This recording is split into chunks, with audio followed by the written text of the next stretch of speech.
Hey people, it's your boy Mr. Lartz, the Ghanaian shitter, you know the vibes, and you're now listening to Taking Notes with Mr. Lartz. Here we discover the fears and the risks people face while following their passions. My people, regardless, we'll move. Hi guys, you know the vibes, it's the guy Mr. Lartz, aka the Ghanaian shitter. And today I have a very, very special guest, a good friend of mine. We have here Mr. DJ Furmzy. What do you say, my guy? Come on, man. Everyone. Quarantine got us inside, but we still alive, man. I hear that, my guy. Bro, it's so good to have you here. Love, man. I think for us, obviously, I remember, of course, I've heard from you from one of my guys, but we didn't actually meet till I think last year. Yeah. Crazy enough, it was a house party and you were DJing at that. I started MCing things that off. And I was like, yo, this guy is cold, collected. And to me, it was just intriguing just to see, okay, cool, like, raw, personally, first question comes, like, when did you get into DJing? Like, when did that become a thing for you? So, I would say, like, when I was in, like, secondary school, like, I went to a boys' school, so there was no girls around, innit? So, entertainment-wise, obviously, I used to like football and that, but then, like, I used to go to like parties, so I was like more of a dancer, like, but I was more dancing into the genre that I fell in love with first. Which is? Dancehall, bassman. Oh, okay, cool. Yeah, so. So you're the hina guy. Nah, I wasn't even that type of guy, you know. I wasn't that. I was that was not me. Everyone would tell you that was not me. I was more of the person that would be, you know, the synchronized guys that did the linger and all of that stuff. Yeah. I wasn't the type. How you can synchronize with bro. Trust me. When you're seeing four guys just doing the same thing together, you're thinking, yeah, these guys are fucking up. You get me? So I was more of a dancer, so I got into that, and I used to just follow one of my friends, and he was a DJ. So I was like, what, year 10? That's when I started going parties. I was like, what, 15? Yeah, so he was a DJ, and back then, he was one of the best. He does music now, his name's called Darkface, Showtime, some guy. So I used to just follow him parties whilst he was DJing, and I used to just basically be in the middle, just dancing, obviously shutting it down with my friends and stuff. But then I just picked up, like, I just thought, this dancing thing, eventually, probably I was just doing that for until I was like first year college. I thought this dancing thing's boring. I just thought, yeah, man, it's like, it's boring, the excitement's bored, like, I just need to do something different. So I just thought, yeah, he was a DJ, so let me like learn how to DJ, because I like the faster tempo of music. So I just picked up, I remember he told me to, he didn't tell me, he was telling one of my friends. I remember we was in the gym in school when he brought his laptop. You know when it's the last day of school, you can basically do anything you want. Yeah, so obviously he brought his laptop and he was basically DJing in the gym. So I just thought, what software is this? And he was sending one of his friends, and I was like, okay, yeah, let me download this software when I get home. Downloaded the software now, and then I started to have fun with it. Like, that basically started getting random songs and playing them together, because I like the faster tempo of music, so I just liked it. It was just mad faster. So then that's what got me into it, just the faster tempo of music and just changing from doing it to being a dancer. I like that. So I went from dancing to now going behind to be on the deck. Yeah, trust. Cool. Yeah. So what would you say? So obviously it sounds like, okay, cool, you started off dancing, you think, oh right, I really like this, it's my passion, whatever. Then all of a sudden, obviously, you're like, oh nah, maybe this is not it for me. Yeah. I'm gonna go into being a DJ. Yeah. Obviously you started in secondary school now, you get the software. Yeah. Speak to me about, you know, the journeys, obviously some of our background African, Ghanaian as well. Yeah. And then speak to me about that. Like, how do you convince a Ghanaian parent? Like, this is what I'm doing. Okay. So I would say, like, when I started to, like, obviously I still don't think I've reached my highest height in DJing, innit? So obviously when it started to pick up, when my DJing started to pick up was 2000, I think, 17, probably that around that year. Yeah, probably even before that, to lie, probably like 2016. Yeah, so I was DJing for like in universities and that. That's when, obviously, I don't go to university. Yeah, I know back then I wasn't going to university, so I'm DJing in the university scene, and my parents are like, oh, okay. Before I was DJing, okay, local. Now I'm going to places like Birmingham, Manchester, Coventry, and then my parents are like, I'm telling my parents, okay, yeah, I'm going to go to like. How do you know that you're from London? Like Africans, bro, they just want you lot to be close. You get me? They're just thinking, right? If you go out to a far destination, bro, they'll probably say, I had a dream last night. Like, you get me? You get me? Like, what are you trying to go and do far destination for? I said after I watched the play, Bro. I had a dream last night. Trust me. So, like, for them, when I was telling them, oh yeah, I was going this destination, that destination. They was just like, oh, like, why are you going there? You can just get someone that's local. So it was kind of a struggle. Like sometimes I just even had to just lie, be like, oh yeah, I'm going far destination. Let's say I'm going like North London because I'm from South. I'm going North London to go DJ somewhere, and obviously it's a long night. I'll probably go stay at my friend's. So if they was saying, okay, yeah, you can do it. But obviously I was going to do that anyway, regardless, because obviously, so when I was going to DJ, I'll just go there, probably come home the next day, and they'll see me.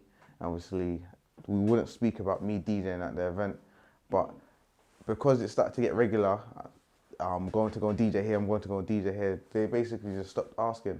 Okay, so then it was like, okay, yeah, this guy's going to go and DJ. They was more of saying, not trying to make me DJ, stick on education, but now obviously they've seen the progress. They're like, okay, yeah, like, yeah, do you? Yeah. Fair enough. Yeah. So you've gone to that, obviously, come over that challenge in terms of parents, doing the DJ things, the unis. Yeah. So for you, when would you say, okay, cool, like this thing, like I can, because obviously sometimes when you start doing something like this, you're thinking, it's fun. I want to do this here and there. Yeah. When did you go, no, you know, this is it. This could be my career. This is going to be my career. When would you say that time was, and how did you, I guess, what were some of the things you did to make it practical? Okay, yeah. So I think, it started to get real from when I was traveling from London to like different parts of the UK. So that's when I thought, okay. Now this is definitely getting serious. I need to basically put most of my effort into this thing because one, it's fun. Two, I get money from having fun. And three, is for me, I like basically going to at the party, the beginning of the party, no one's there. You are the first person that's there. Probably the people, the event organizers. I don't know if you're at club, you're a club. Or if you're at a house party, it's just the early people there. Then I like going finish at the end because through that process, you're seeing people. If you're really good at what you're doing, you're seeing people enjoying themselves and you see people going home. So it's just like, it's a satisfaction for me. So I'm thinking, okay, now I like doing this. So I like to put, obviously me, I'm happy. As you see, I'm talking loads. Bro, the only thing that I've had today is toothpaste and a toothbrush in my mouth. This water that I'm drinking. But bro, I don't need any fizzy drink to be hyper. That's just me. Do you get me? So me being energetic, I would like to bring the energy to what I do. So I just think, man, I'm taking this thing serious. Like anything I'll do when it comes to it, I'm just gonna push. Fair enough. Okay, I'll come back. Let's go back a bit. When did you buy your first decks? So when you obviously got the thing now, you got the software now. How did everything come together? It was obviously okay. So my younger brother, shout out DJ Bemper. I taught him how to DJ, and I taught, shout out my cousin DJ Pox too. I taught both of them how to DJ. Oh, Pox is your cousin? Yeah. You're joking? Yeah. That's my guy. I didn't know you guys were relatives like that. Yeah. Okay. So like the softwares, I taught both of them the softwares to DJ, innit? Okay. So my younger brother, he was the one, I taught him how to DJ, but he was taking bookings, like DJ for little friends parties and that. So I was thinking, wait, I've taught you how to DJ and I haven't thought to do this myself. Okay. So he was doing parties and then like he was getting money from it, it will change here and there from the parties. And then I thought, nah, do you know what? I'm gonna do the same thing. Cool. So now he's doing that. He's getting paid from his parties. I'm getting paid from mine. And I thought, you know what?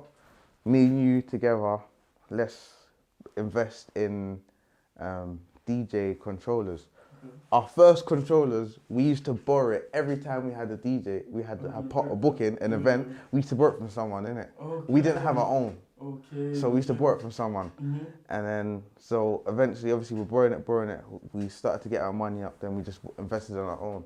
And we bought our own stuff. Then eventually, we bought our own speakers. Then we bought the amplifier. And all of that yeah. I hear you. Yeah. How would you say the difference is what? Because obviously, even here, like, even for myself, sometimes you're like, oh yeah, like, buy this yourself, invest in this yourself. What would you say are the differences between borrowing and having your own? Like, what would you say? Okay, so different between borrowing. Borrowing, obviously, you've asked someone for a favour, they've accepted your favour, they've given you what you've asked for, then obviously, like, from your, like, generosity of your heart, you're going to go and give them something. Okay, yeah, let's say I made £80 today, I'll give you a tenner.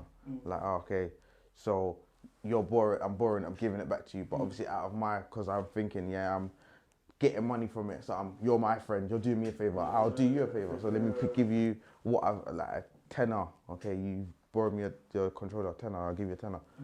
Then now, obviously my own personal, me buying it, now is me buying it for myself and it's mine. Yeah, so yeah. No, that makes sense, but do you enjoy having it? Like, obviously you have control of your own things now, you can up and leave whenever you want.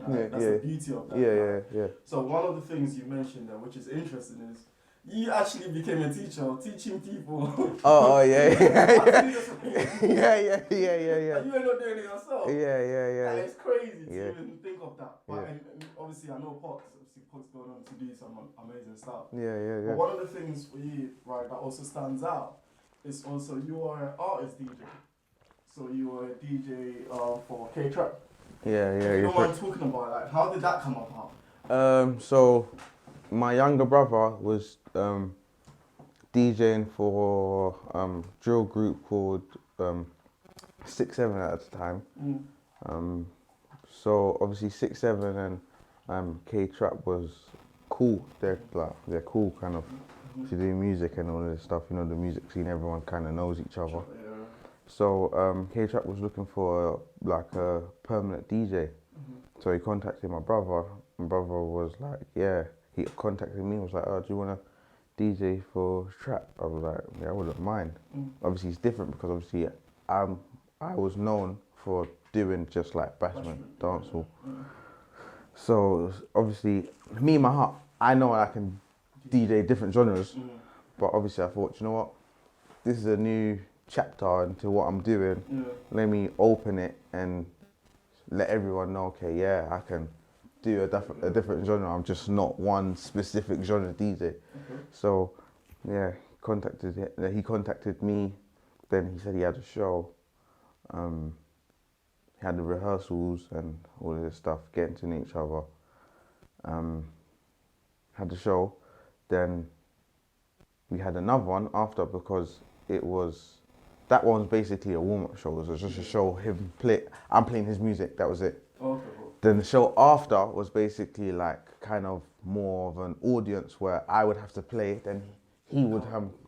Yeah, so I played probably like 15 minutes, then like fired up the crowd, then he came on. Then after that he was like, yeah, you're definitely my DJ. Yeah, so yeah. So it's like you had to prove my point. Yeah. Got to put him through the test. This is it, 15 minutes. Literally, bro. Literally, man. Wild. Yeah, man. So even to talk about obviously being a DJ. So one of my guys that also came through here, he also DJs for Afrobeat, right? Yeah. And we were talking about that, how that came about and things like that. That's Super Mids. Yeah, that's my guy, Mids. Big up Mids. Yeah. So he did, he does that. Obviously, we're talking about, obviously, with you got that direct contact and things like that.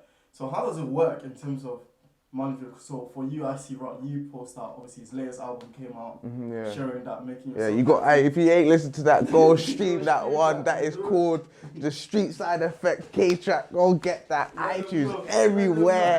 Spotify, YouTube, everywhere. Apple Music. Come on, man. Yeah. So like, for you, like as a DJ, how do you feel like, obviously that's an artist you DJ for. Do you sort of feel like, raw, his success is my success? Nah. I don't. Obviously, yes, at a point. But me, like, I got into this DJing thing for myself. Yeah, okay.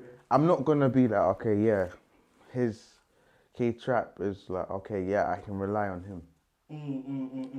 No, like, I'm focused on myself. I've still got, as I said, like, still haven't reached the destinations I want to reach in this DJing thing. So, like, I'm not gonna be like, okay, I'm gonna rely on him to basically be successful for me to be successful. I'm trying to push myself different avenues, different directions for me as a DJ.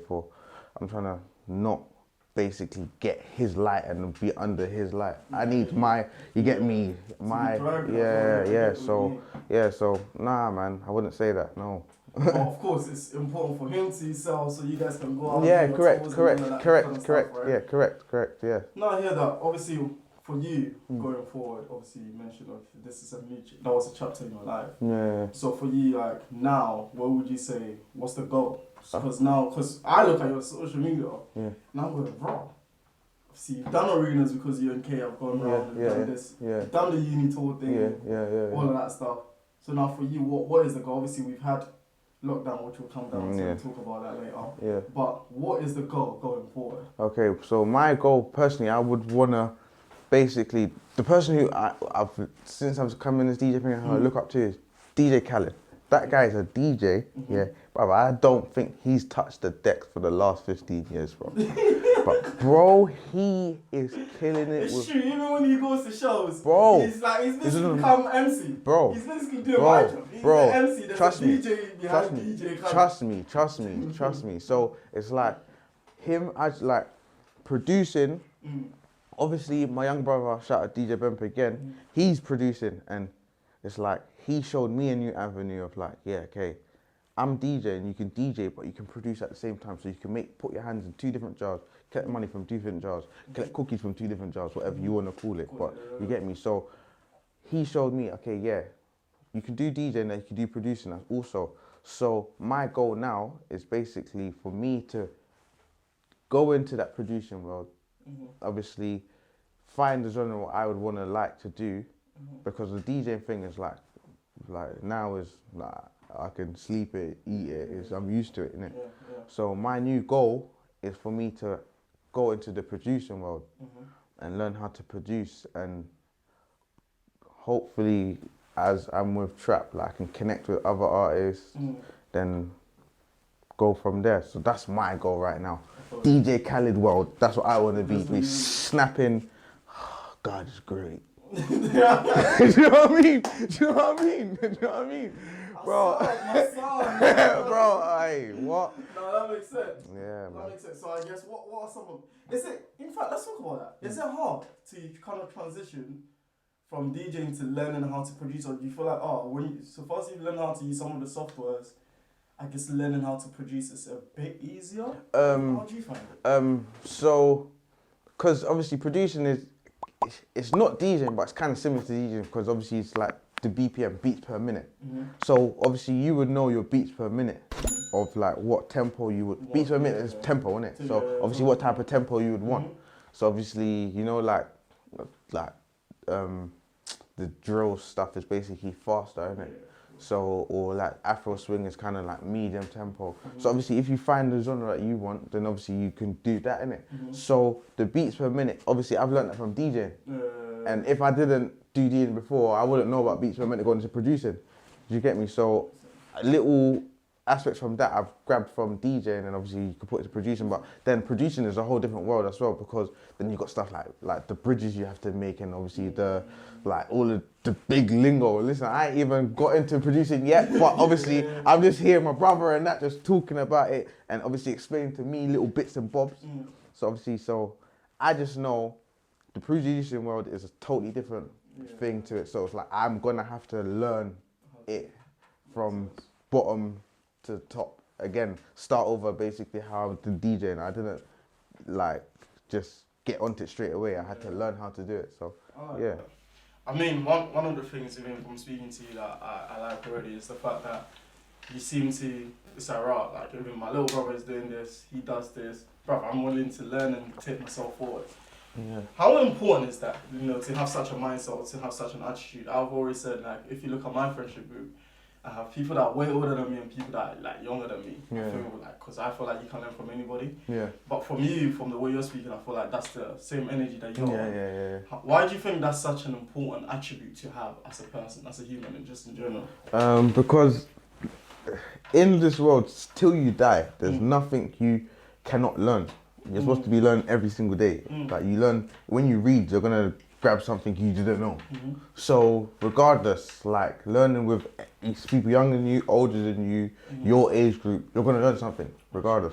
Because as we are speaking now, like if I was to be around older people, when they speak, I would be like, okay, the next time I go, once I leave that conversation, I would just know, okay, when I go to the older group, I would just know how to speak to them. Now, when I'm with younger people, when they speak, I listen to how they speak, okay? I just know, when I'm with a younger age group, I just know what to do, so how to speak it. So it's like different age groups, you're gonna learn regardless. And it's not a bad thing to learn from younger or older. Regardless, you're going to learn. So learning is the basic and most important thing. Okay, you know what? Let's talk about the biggest elephant in the room, being COVID. Oh, man. Obviously, this year we all had dreams. We met up. I was even thinking, was that this year that we met? I feel like it wasn't it. That's what I'm saying. It seemed like last year.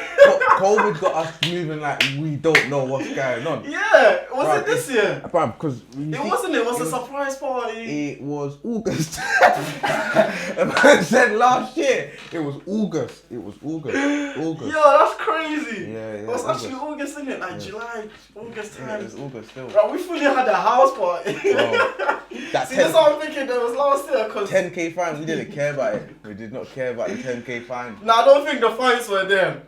Oh yeah. No, there was no fines. You could do what you wanted in that time, because that was when people were allowed out. Let's not move like we're very responsible. Yeah. No, but at that time, see, this is what crazy was, because we did actually have a window where we were allowed to go out and do things based on well. I guess we're not allowed, but we did more things. We had a little bit more freedom. Trust me. So, it's crazy. Cause I was even thinking it was last year, but anyway, we went out at this house party. Obviously, it was great and everything like that. But let's talk about it. How have you, as a DJ, suffered through this crisis like COVID? Because 2020. I'm just letting you know. 2020 is a year to remember. 150 million%, bruh. I agree. Bruh. I definitely agree.